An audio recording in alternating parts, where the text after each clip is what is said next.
ஆவணி மாதம் பிறந்தவர் யாரு? ஆடும் வினையை ஒழிப்பது யாரு? ஆதவன் வணங்கும் தெய்வம் யாரு? பூமியை தாங்கும் புண்ணியன் யாரு? அனலாசுரனை தின்றது யாரு?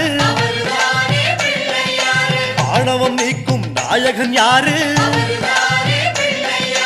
முப்புரி அணிந்த மூலவன் யாரு? அவரும் வாழ்வது எங்கே கூறு?